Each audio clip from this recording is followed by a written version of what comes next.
ইরানের সবচেয়ে শক্তিশালী কূটনৈতিক মিত্র চীন ও রাশিয়া। তাহলে ইরানে যুক্তরাষ্ট্র ও ইসরায়েলের হামলার পরও চীন রাশিয়া কেন চুপ? কেন ইরানকে সামরিক সহায়তা দিচ্ছে না তারা কি ভয় পাচ্ছে? এসব প্রশ্নের উত্তর লুকিয়ে আছে ইরানের সঙ্গে চীন ও রাশিয়ার কৌশলগত ও সামরিক চুক্তির মধ্যে, যেসব চুক্তিতে ইরান আক্রান্ত হলে তাদের ঝাঁপিয়ে পড়ার সেই সুযোগ নেই।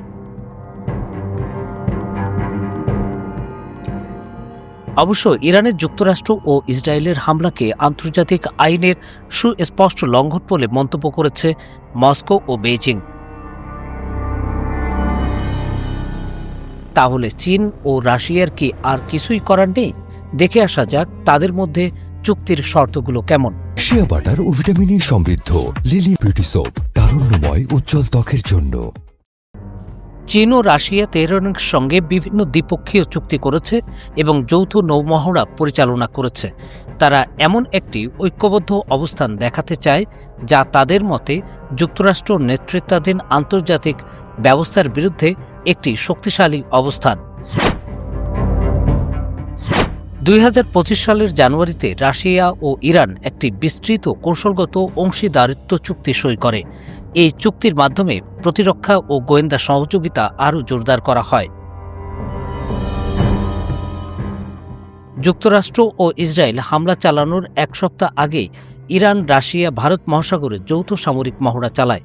তবে ইরানে যুক্তরাষ্ট্র ও ইসরায়েল হামলা চালানোর পর রাশিয়ার সরাসরি সাড়া দেওয়ার বাধ্যবাধকতা ছিল না, কারণ চুক্তিতে পারস্পরিক প্রতিরক্ষার কোনো ধারা নেই, অর্থাৎ এটি পূর্ণাঙ্গ সামরিক জোট নয়। 2021 সালে চীন ও ইরান 25 বছরের সহযোগিতা চুক্তি সই করে। এতে জ্বালানি, অবকাঠামো ও অর্থনৈতিক সহযোগিতা বাড়ানোর লক্ষ্য রয়েছে।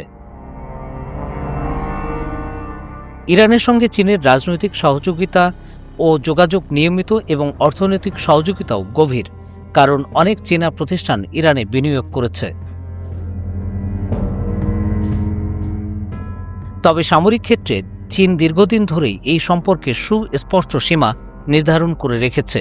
তারা ইরান বা অন্য যে কোনো দেশের অভ্যন্তরীণ বিষয়ে হস্তক্ষেপ করে না, ফলে ইরানেও তারা অস্ত্র পাঠাবে বলে মনে করার কোনো কারণ নেই।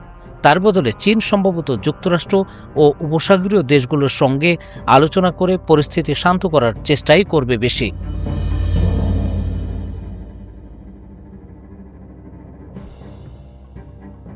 শিয়া বাটার ও ভিটামিনে সমৃদ্ধ লিলি বিউটি সোপ, তারুণ্যময় উজ্জ্বল ত্বকের জন্য।